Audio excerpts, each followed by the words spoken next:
할렐루야. 오늘은 베드로전서 2장 말씀을 가지고 함께 은혜를 나누겠습니다. 베드로전서 2장은 믿음으로 살아가는 사람들이 어떻게 살아야 하는지를 분명하게 보여주고 있습니다. 성경은 구원을 끝이라고 하지 않고 시작이라고 말하고 있습니다.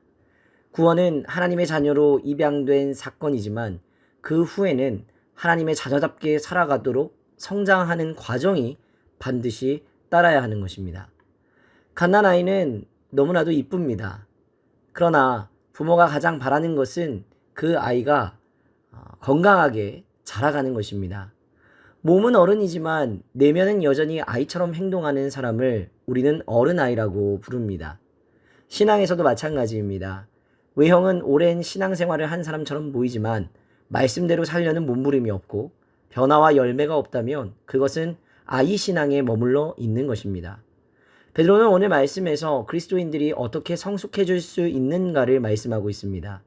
그리고 그 과정에서 우리가 가진 정체성과 사명을 다시 기억하게 만듭니다. 1절에서 베드로는 악독, 기만, 외식, 시기, 비방을 버리라고 말합니다.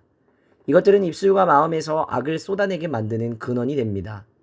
집에 오래된 음식이 부패하면 반드시 버려야 하는 것과 같이 우리 안에 썩은 마음과 말들을 그냥 두면 믿음도 금세 상해버립니다. 2절에서 베드로는 갓난아기들 같이 순전하고 신령한 젖을 사모하라고 명령합니다. 이 젖이 바로 하나님의 말씀입니다. 아기에게 젖이 전부인 것처럼 신앙인에게는 말씀과 그 은혜가 전부가 되어야 합니다. 그런데 많은 사람들이 버려야 할 것을 붙잡고 사모해야 할 것은 쉽게 버립니다. 그래서 신앙이 자라지 않는 것입니다. 말씀을 맛본 사람은 그 맛을 잊지 못합니다.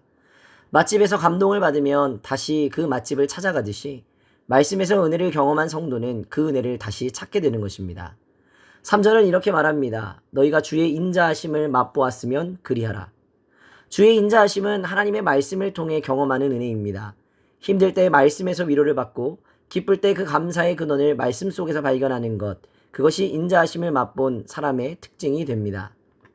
4절과 5절에서 예수님은 사람들에게 버림받았으나 하나님께서 택하심 받은 보배로운 산돌로 소개되고 있습니다. 우리도 예수 그리스도 안에서 산돌이 되어 신령한 집, 바로 하나님의 성전으로 세워집니다. 성전은 각 돌들이 서로 맞물려 세워져야 튼튼합니다. 돌이 자기 멋대로 떨어져 있으면 결코 집이 온전히 세워질 수 없습니다. 교회도 마찬가지입니다. 서로 연결되고 말씀과 은혜가 막힘없이 흘러가야 합니다. 5절에서 우리가 거룩한 제사장이라고 말합니다.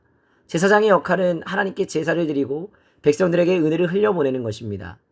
오늘날의 제사장은 서로를 세우고 말씀과 복음을 흘려보내는 사람입니다. 그렇다면 우리에게 질문해봐야 합니다. 나는 말씀과 은혜를 흘려보내는 사람인가? 아니면 불평과 죄를 흘려보내는 사람인가?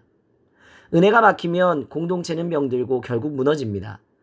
베드로는 이사야와 시편의 말씀을 인용해서 예수님이 믿는 자에게는 모퉁이 돌이지만 믿지 않는 자에게는 부딪히는 돌이라고 말합니다.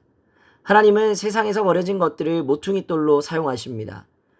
우리 삶 속의 실패와 상처, 버려진 것들도 하나님의 손에선 귀하게 쓰임받는 것입니다. 9절은 우리의 정체성을 선언합니다. 택하신 족속은 하나님의 선택을 받은 사람, 왕같은 제사장은 세상의 통치가 아닌 하나님의 통치를 받는 사람, 거룩한 나라는 세상과 구별된 공동체, 하나님의 소유된 백성은 하나님께 속해 있는 사람의 의미를 가집니다. 하나님이 우리를 이렇게 부르신 이유는 우리를 어둠 가운데 불러내어 빛으로 인도하시고 그 빛을 세상에 선포하게 하시기 위함입니다.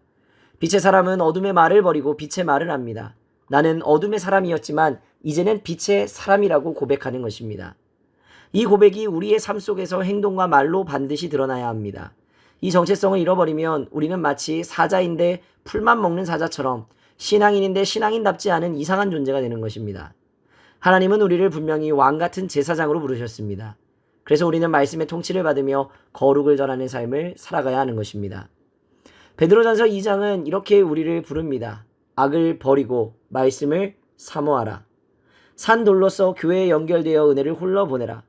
왕같은 제사장으로 빛을 선포하라. 오늘 하루 나는 걸림돌이 아니라 모퉁이 돌이 되어 내가 있는 자리마다 거룩이 임하는 삶을 살아가게 되기를 이 아침 결단하시고 하나님의 소유된 백성답게 믿음으로 세상을 압도하는 삶을 살아내는 귀한 하루가 되시기를 주님의 이름으로 간절히 부탁을 드립니다. 오늘의 기도 제목입니다.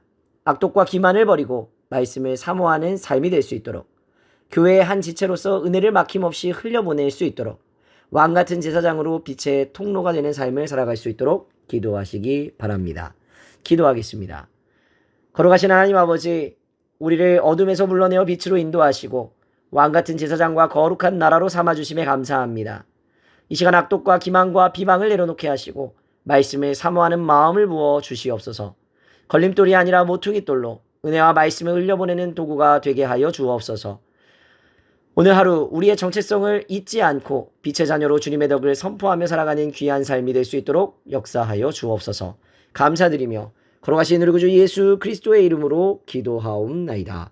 아멘.